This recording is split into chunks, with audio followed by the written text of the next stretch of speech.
शुरू से सोचता नि जाय बैसो बाबा देवघर नगरी में, भोला चाह दी है बबुआ खेली है गोदी में। सोचता नि जाय बैसो बाबा देवघर नगरी में, भोला चाह दी है बबुआ खेली है गोदी।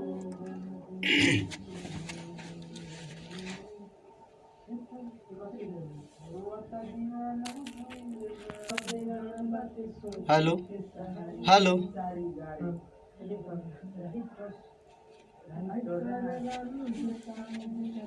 हेलो हेलो हेलो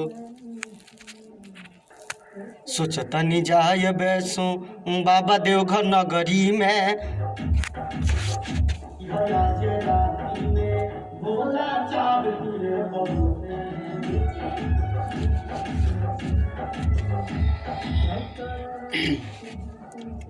अंतरा से अंतरा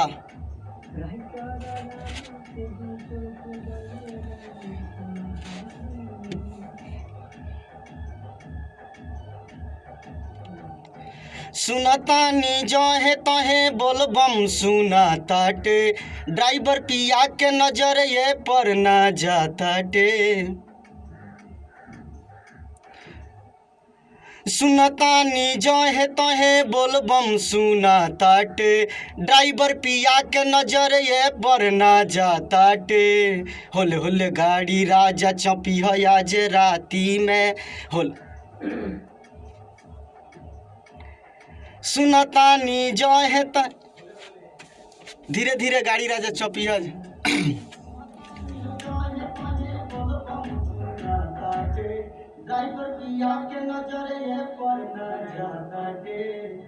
ठीक बा ड्राइवर पिया के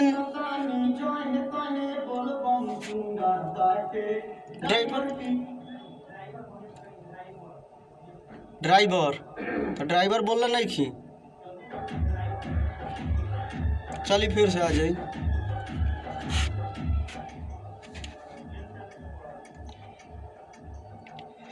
सुनतानी जो है तो है बोलबम सुना ताटे, ड्राइवर पिया के नजर ये पर ना जाताटे।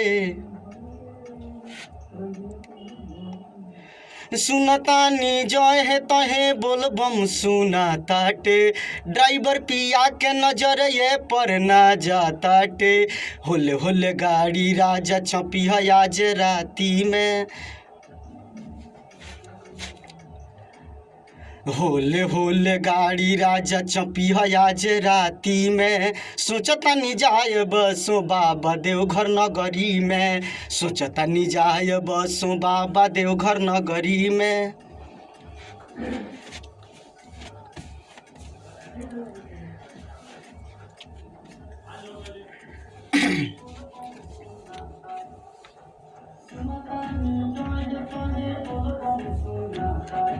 ड्राइवर पिया के नजर ये पर ना जाताटे। सुनतानी जो है तो है बोलबम सुना ताटे, ड्राइवर पिया के नजर ये पर ना जाताटे। होले होले गाड़ी राजा चौपी है आज राती में, होले होले गाड़ी राजा चौपी है आज राती में। सोचता नि जाय बसो बाबा देवघर नगरी में, सोचता नि जाय बसो बाबा देवघर नगरी में। ठीक बा भैया एगो अंतरा हो गई एगो और बा नए नए शादी नयनी जो है तहे बोलबम सुना दोसर भाई घरी गा दी तीन अंतरा हो जाओ दुई अंतरा। हाँ बाप रे बाप तीन अंतरा के बा पूरा कर दी एकरा के।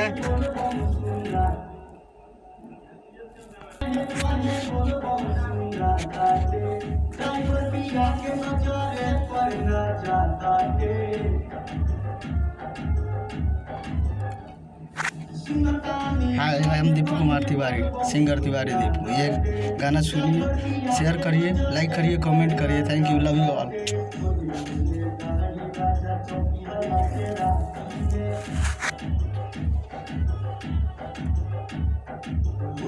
बोले गाड़ी राजा चौपी है आज राती में, सोना चाह दिए बबुआ खेले गोदी में।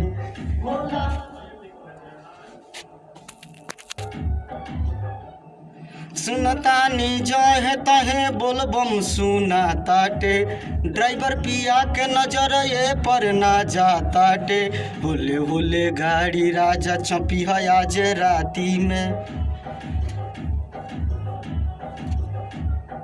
होले होले गाड़ी राजा चौपी है आज राती में, सोचना चाह दी हैं बबुआ खेलिए गोदी में। फिर से